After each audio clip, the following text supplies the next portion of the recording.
সন্মানৰ জৰিয়তে জীয়াই থকাৰো দৰকাৰ আছে। ভাৰতৰ সংবিধানে দেশৰ প্ৰতিগৰাকী নাগৰিকক নিজৰ সম অধিকাৰ, নিজৰ সম বিকাশ, সম সন্মানে জীয়াই থকা কিন্তু সদায় প্ৰদান কৰি আহিছে। কিন্তু ৰাজনীতিকৰ পাখা খেলত আমাৰ জনগোষ্ঠী লোকসকলক যি ধৰণে অন্যায় অত্যাচাৰৰ বিচাৰ কৰি আহিছে, জনতা কিন্তু আজি জাগিছে। বিগত সময়ছোৱাৰ যি ধৰণৰ চৰকাৰ আছিল, তেওঁলোকে আমাক কৈছিলে যে জনগোষ্ঠীৰ এই প্ৰতিটো থকা আমাৰ অধিকাৰসমূহ তেওঁলোকে সাব্যস্ত কৰাৰ ক্ষেত্ৰত নিশ্চিতভাৱে সহযোগিতা আগবঢ়াব। কিন্তু স্বাধীনতাৰ ৭৮টা বছৰ ইতিমধ্যে অতিক্ৰম কৰিলে এই জনগোষ্ঠীৰ যি নিজৰ প্ৰাপ্য অধিকাৰৰ পৰা সদায় বঞ্চিত কৰি আহিছে। আমি কোনো নতুন বস্তু বিচৰা নাই। এই জনগোষ্ঠীটোৱে নিজৰ জনজাতিকৰণৰ মৰ্যাদা বিচাৰি আহিছে। আমাৰ জনজাতিকৰণ হলে আমাৰ ৰাজনীতিক, অৰ্থনৈতিক আৰু সাংস্কৃতিকৰ যি সুৰক্ষাৰ বিকাশৰ ঘটিব। অন্যান্য জাতি জনগোষ্ঠীৰ লোকসকলে যি ধৰণে সন্মান আৰু অধিকাৰেৰে জীয়াই থাকিব পাৰিছে, সেই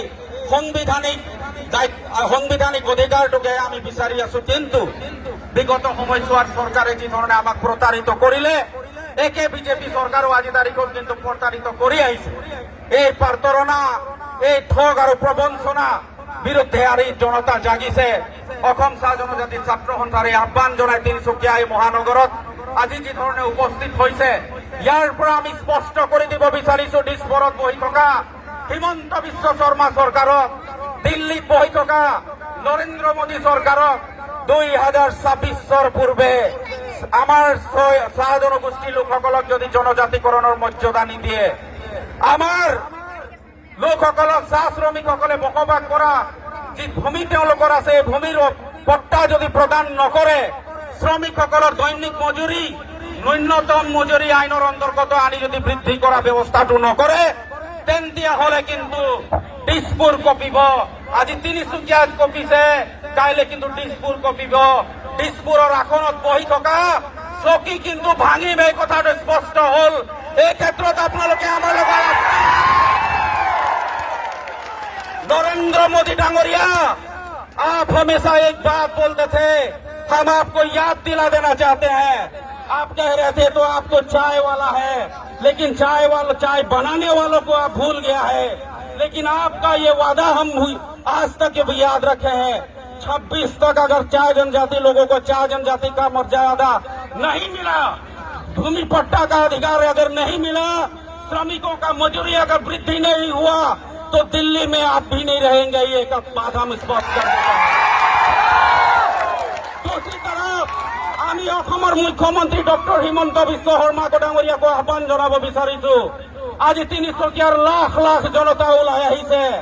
চাহ জনগোষ্ঠীক যদি দুৰ্বল, চাহ জনগোষ্ঠীক যদি অশিক্ষিত বুলি ভাবিছে, তেতিয়া এটা কথা মনত ৰাখিব, ভাগ ভাগ কৰা বিভাজন, হিন্দু আৰু খ্ৰীষ্টানৰ মাজত বিভাজন কৰি যি ৰাজনীতি কৰাৰ চেষ্টা চলাইছে, এই জাতিটোৱে বুজি পায় ইয়াৰ এটাই পৰিচয় হৈছে চাহ জনগোষ্ঠী, আদিবাসী লোক। এই ইয়াৰ অধিকাৰ কিন্তু মানি লোৱা কিন্তু প্ৰয়োজন আছে। যিকোনো কাৰণত, যিকোনো মূল্য মিলবাত আমাৰ জনজাতিকৰণৰ মৰ্যাদা আৰু ভূমিৰ পট্টাৰ অধিকাৰ, চাহ শ্ৰমিকৰ প্ৰতিটো অধিকাৰ কিন্তু আমি কাঢ়ি আনিম, এই কথাটো স্পষ্ট কৰি দিলো।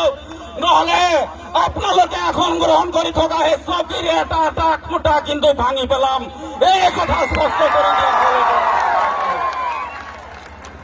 মই ইয়াত আজি সমবেত হোৱা প্ৰতিগৰাকীৰ আমাৰ চাহ জনগোষ্ঠীৰ লোকসকলৰ আটচাৰ অসম চাহ আদিবাসী ছাত্ৰ সন্থাৰ প্ৰতিগৰাকী কৰ্মকৰ্তাক এটাই আহ্বান জনাব বিচাৰিছো, প্ৰয়োজন হলে প্ৰাণ দিম, তেজ দিম, কিন্তু নিজৰ জাতিৰ অধিকাৰ কাঢ়ি আনিম, এই কথা স্পষ্ট কৰি দিয়া।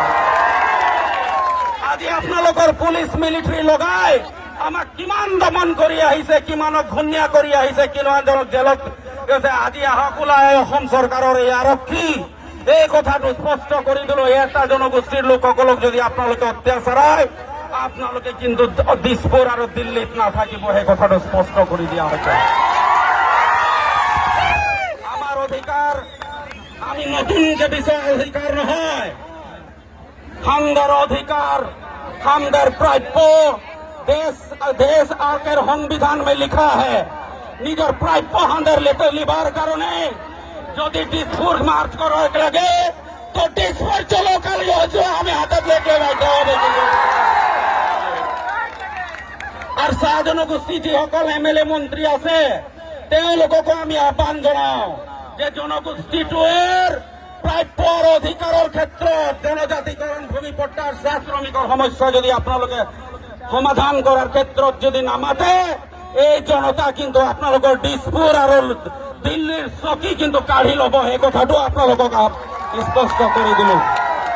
গতিকে বহু দীঘলীয়া কথা নকওঁ মই আপোনালোকৰ আগত। আমাৰ প্ৰাপ্য, আমাৰ অধিকাৰ, আমাৰ অসীমীয়া স্বাভিমানী জাতিৰ এই ধ্বজা চিৰকালৰ কাৰণে উজ্বলি থাকিব, সেই কথাটো স্পষ্ট হ'ল আজি তাৰিখত। আজি তিনিচুকীয়া গমন হৈছে, কালি ডিব্ৰুগড় হ'ব, এটা দিন আহিব আমি দিছপুৰ আৰু দিল্লী দখল কৰিম, সেই কথাটো স্পষ্ট কৰি দিছো।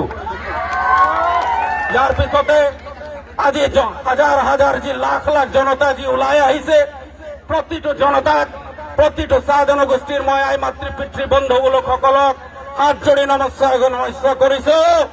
আপোনালোকৰ এই সহযোগিতা আৰু উৎসাহে আমাক অনাগতত আমাৰ সংগ্ৰামখনি আগবঢ়াই লৈ যোৱাৰ ক্ষেত্ৰত নিশ্চিতভাৱে ৰাখিব। ৰাজ্যৰ প্ৰতিজন কৰ্মকৰ্তাক আপোনালোকৰ সহযোগিতাৰ আশীৰ্বাদ কামনা কৰি মোৰ ক'বলগীয়াখিনি ইমানতে সামৰণি মাৰিছো। জয় আই অসম, জয় তো আছা, জয় তো CMS, জয় তো আছা, Inqilab, Inqilab. We want justice. We want justice. We want justice. We want land quota. We want land quota. We want justice. Inkılap zindabad.